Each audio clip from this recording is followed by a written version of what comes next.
Corporatocracy is this group of individuals who run our biggest corporations, and they really act as the emperor of this empire. They control our media, either through direct ownership or advertising. They control most of our politicians because they finance their campaigns, either through their corporations or through personal contributions that come out of the corporations. They're not elected. They don't serve a limited term. They don't report to anybody.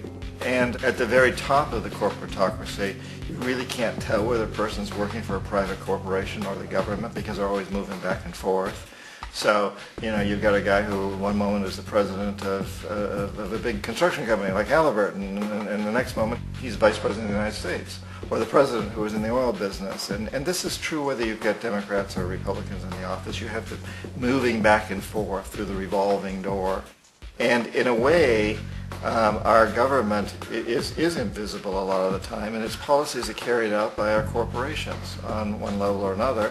And then again, the policies of the government are basically forged by the corporatocracy and then presented to the government. They become government policy. So it's an incredibly cozy relationship. This isn't a conspiracy theory type of thing. These people don't have to get together and plot to do things. They all basically work under one primary assumption, and that is that they must maximize profits regardless of the social and environmental costs.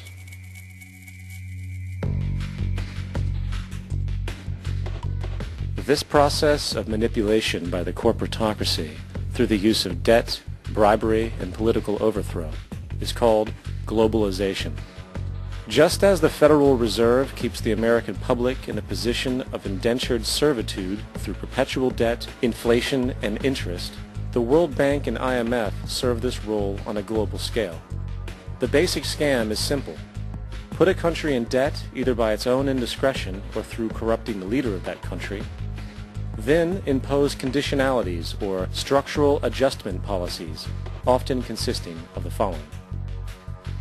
Currency devaluation. When the value of a currency drops, so does everything valued in it. This makes indigenous resources available to predator countries at a fraction of their worth. Large funding cuts for social programs. These usually include education and healthcare, compromising the well-being and integrity of the society, leaving the public vulnerable to exploitation. Privatization of state-owned enterprises. This means that socially important systems can be purchased and regulated by foreign corporations for profit.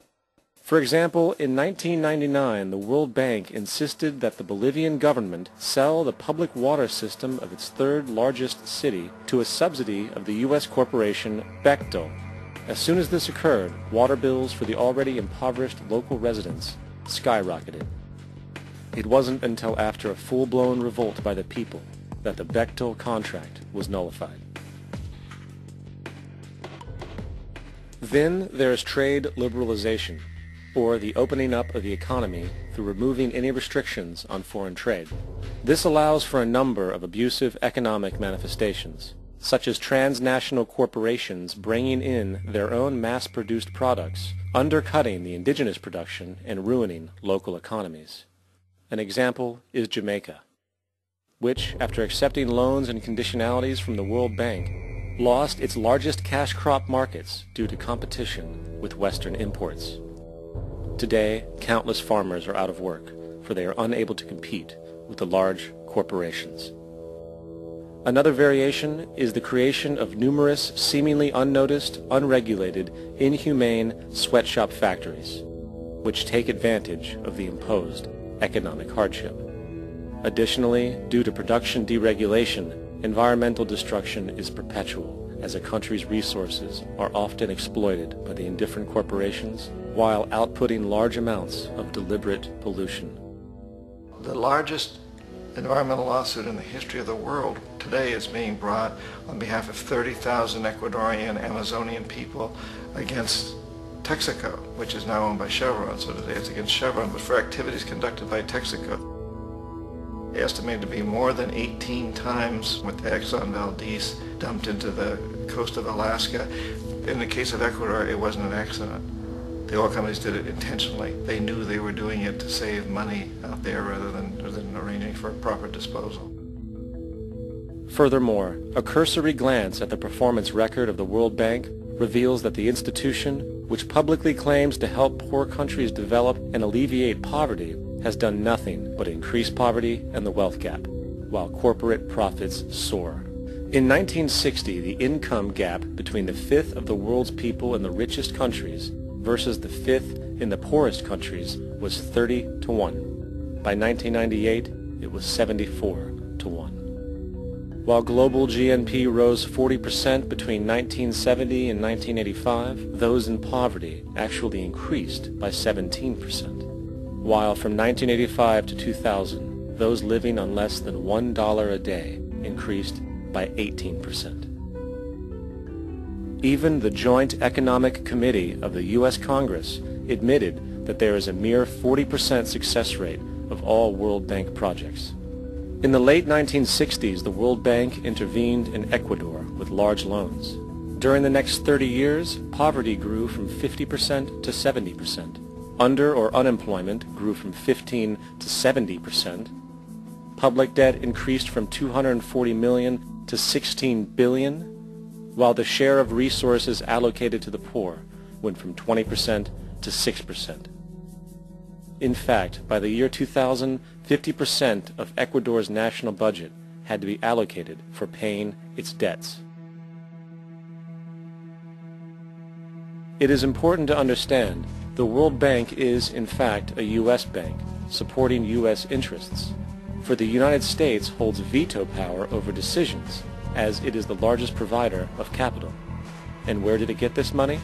You guessed it. It made it out of thin air through the fractional reserve banking system. Of the world's top 100 economies, as based on annual GDP, 51 are corporations, and 47 of that 51 are U.S.-based. Walmart, General Motors, and Exxon are more economically powerful than Saudi Arabia, Poland, Norway, South Africa, Finland, Indonesia, and many others. And as protective trade barriers are broken down, currencies tossed together and manipulated in floating markets, and state economies overturned in favor of open competition and global capitalism, the empire expands. You get up on your little 21-inch screen and howl about America and democracy. There is no America. There is no democracy. There is only IBM and ITT and AT&T and DuPont, Dow, Union Carbide, and Exxon. Those are the nations of the world today. What do you think the Russians talk about in their councils of state? Karl Marx? They get out their linear programming charts, statistical decision theories, Minimax solutions, and compute the price-cost probabilities of their transactions and investments, just like we do. We no longer live in a world of nations and ideologies, Mr. Beale. The world is a college of corporations, inexorably determined by the immutable bylaws of business. The world is a business, Mr. Beale.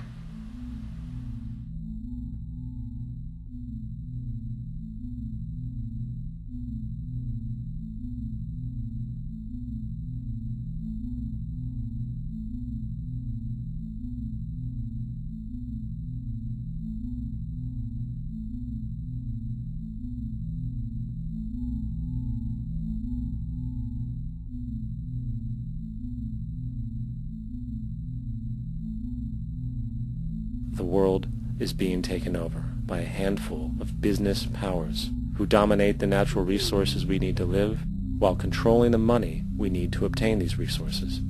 The end result will be world monopoly, based not on human life, but financial and corporate power.